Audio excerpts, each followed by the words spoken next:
PBBM makikipag-usap na kay Vice President Sara Duterte. Naku, may update tayo dyan.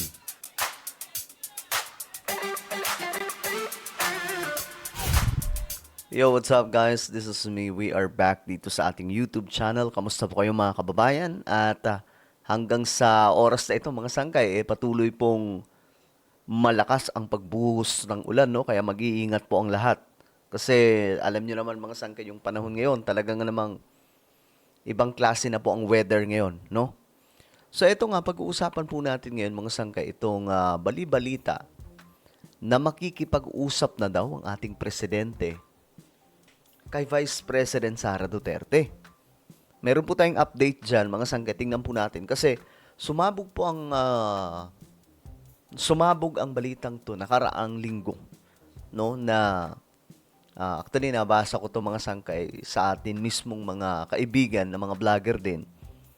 Kumalat ang chismis na makikipag-usap na daw si VP Sara kay PBBM. At ang hindi po natin sure kung willing si PBBM. Pero biglang lumabas ang balitang to. Ito, pag-usapan po natin. Bago tayo magpatuloy, guys, isubscribe nyo po yung ating YouTube channel para lagi po kayong updated sa mga komento po natin sa mga issues dito sa Pilipinas. Sa mga nanonood po sa Facebook, i-follow nyo po yung ating Facebook page. Okay, so tingnan po natin to. Ayan. Bali-balitang gustong makipagpulong ni VP Sara kay President Bongbong Marcos kumalat online. So kalat na po ito. Bukas si Pangulong Bongbong Marcos na makipag-usap daw kahit kanino ayon sa palasyo. Kasunod ayan. yan ang bali-balitang gusto raw makipagpulong ni VP Sara kay PBBM. Mukhang ano ba? Ang tanong natin dito kung mag-uusap ba sila, babalik na ba sa dati? Si former President Duterte makakalaya na ba doon sa ICC? Bigla bang may shift na magaganap at hindi na dilaw ang papaboran ni PBBM? At live mula sa San Juan City, nauna sa balita, News 5 Paras correspondent Maricel Halili. Mase, kinumpirma ba ng Malacanang na may gantong hiling si VP Sara sa Pangulo?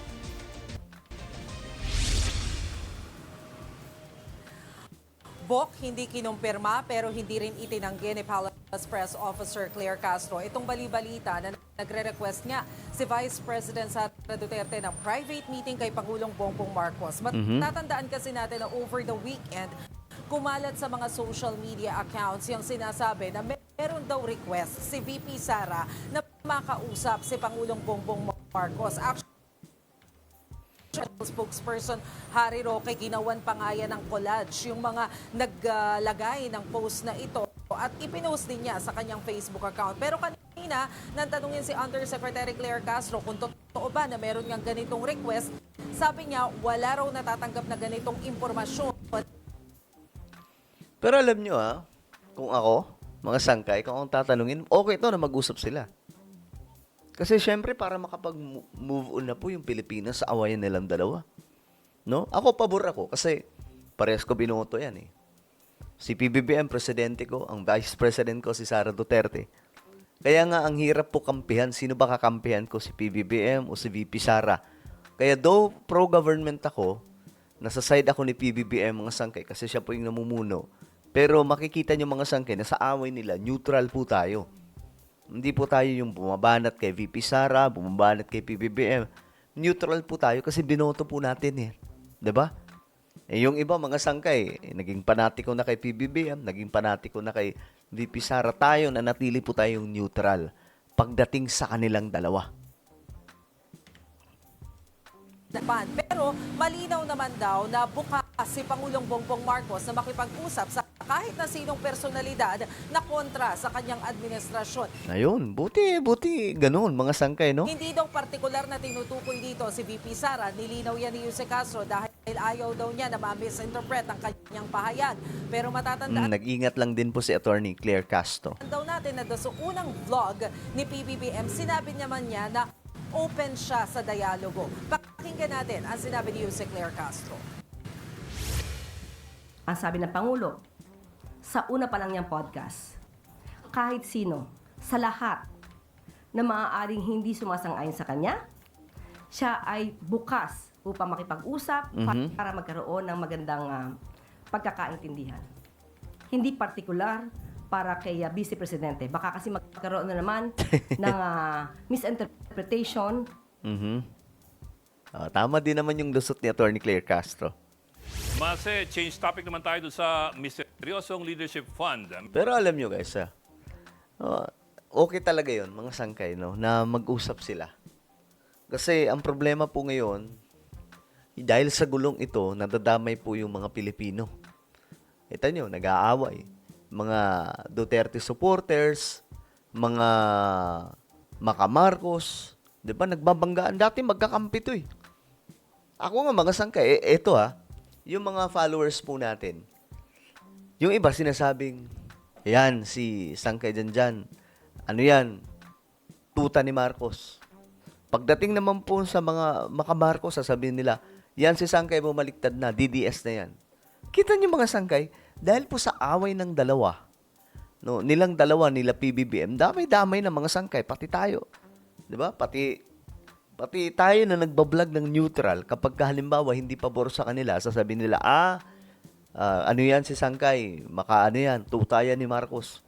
Pag hindi naman pabor sa mga Duterte yung binablog po natin, na parang feeling nila, hindi ko pinapaboran, yan si ano, kumbaga nagtatalo. Nadadamay po tayo. So, ang pinakamagandang solution dito, mag-usap sila. Kasi parehas naman natin yung binoto, di ba? Parehas natin yung binoto. I'm sure, kahit kayo, ganun din po ang posisyon dyan, maliban na lamang po sa mga panatiko. Kasi, yung mga panatiko, talagang wala na yan eh. Hindi mo na mababago ang utak ng mga yan. Ako kasi mga sangkay, pansinin nyo na lang, noon, grabe tayo bumanat sa mga politiko. Kulang na lang, duru-duruin po natin. Ngayon, hindi na po ganun, mga sangkay. Alam niyo kung bakit? Kasi, kaming mga pro-reform na mga influencer, ang nakita po naming problema ay yung sistema mula po sa 1987 Constitution. That's why ganyan yung mga politiko, daming corrupt, ang daming mga balasubas, ang nag-aaway ng mga politiko because of 1987 Constitution. Pero kung ayusin po natin yung Constitution natin, titino lahat yan eh. Gawing parliamentary system yan, titino lahat yan. Mababawasan yung korupsyon, mababawasan yung gulo, yung away dito, banatan dito, pamilya doon. Mas gaganda yung daloy. So, kaya mga sangkay, kahit magpalit-palit pa, kumbaga yung point dito, kahit magpalit-palit pa ng mga leader dyan, kung ang sistema ganun pa din, wala pa rin mangyayari. Kahit maubos yung laway mo, kakabanat sa kanila. Okay, kaya ang panawagan namin, magkaroon na po ng reforma sa Constitution natin. Alright, well, ano ang inyong opinion? Kayo ba? Anong inyong opinion, mga sangkit tungkol dito? Kung mag-uusap ba si VP Sara at PBBM, pabor ka ba? Comment down below. Mayroon tayong YouTube channel. Magaganda po yung topic natin dito related po sa Bible prophecy, mga nangyayari sa ating mundo, mga testimony. Naku, magaganda po yung topic natin dito. Kaya naman, hanapin nyo po ito sa YouTube ngayon din. Kapag nakita nyo na, i-click nyo po yung subscribe, i-click ang bell, at i-click nyo po yung all. Ako na po ay magpapaalam. Mag-iingat pong lahat. God bless everyone.